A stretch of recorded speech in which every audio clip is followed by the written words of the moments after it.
Right breaking చేస్తున్నాం. తెలంగాణ మహిళలకు రేవంత్ రెడ్డి సర్కార్ శుభవార్త చెప్పింది. స్వయం సహాయక బృందాలకు వడ్డీ లేని రుణాలను అందించాలని ప్రభుత్వం నిర్ణయించింది. రాష్ట్ర వ్యాప్తంగా ఉన్న మహిళా గ్రూపులకు మరి కాసేపట్లో రుణాలను పంపిణీ చేయనుంది. ఈ క్రమంలో జిల్లాల కార్యక్రమాల్లో మంత్రులు, ఎమ్మెల్యేలు పాల్గొని రుణాలు అందజేస్తారు. మహిళా సెల్ఫ్ హెల్ప్ బృందాల కోసం ఇప్పటికే 304 కోట్లను సర్కార్ విడుదల చేసింది. ఈ మొత్తాన్ని 3,57,098 గ్రామీణ మహిళా స్వయం సహాయక సంఘాల బ్యాంకు ఖాతాలో జమ చేసింది. కార్యక్రమంపై ఉప ముఖ్యమంత్రి బట్టి విక్రమార్క, మంత్రి సీతక్క, డిఆర్డీఏ అధికారులతో వీడియో కాన్ఫరెన్స్ నిర్వహించి కీలక ఆదేశాలు ఇచ్చారు.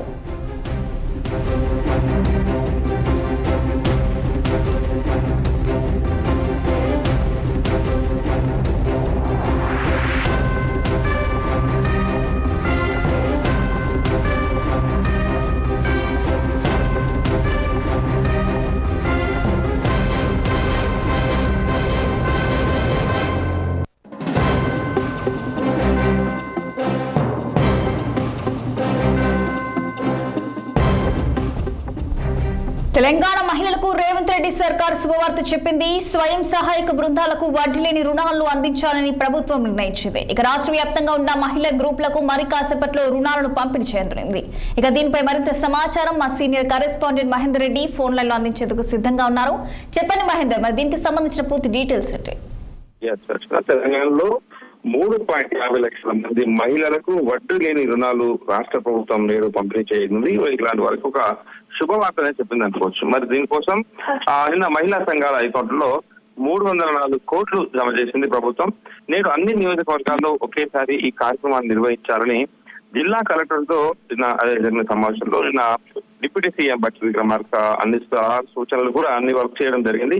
మొత్తం తెలంగాణ అంతటా 2-3 దశల్లో ఈ వడ్డీ లేని రుణాలు ఇప్పటికే పంపిణీ చేయబడ్డాయని, గత ప్రభుత్వం వడ్డీ లేని రుణాలు కార్యక్రమాన్ని రద్దు చేసిందని, ప్రజాప్రభుత్వం అంటే తాము అధికారంలోకి వచ్చిన తర్వాత మేము దాన్ని భారీ స్థాయిలో తిరిగి ప్రారంభించినట్టుగా ఈయన బట్టి విక్రమార్క చెప్పడం జరిగింది. అలాగే ఈ చర్యతో రాష్ట్ర వ్యాప్తంగా మహిళల్లో ఆత్మవిశ్వాసం అలాగే ధైర్యాన్ని కూడా పెంపొందిస్తుందని ఈయన ఉప ముఖ్యమంత్రి చెప్పడం జరిగింది. దీంట్లో నేడైతే ఈ కార్యక్రమానికి అంటే 2వ దశలో అనుకోవచ్చు. ఇప్పుడు దానికి మొదటి కూడా మొదలైంది. ఇప్పటికే ప్రభుత్వం కూడా 304 కోట్ల నిధులను కూడా కార్యక్రమం పంపడం జరిగింది.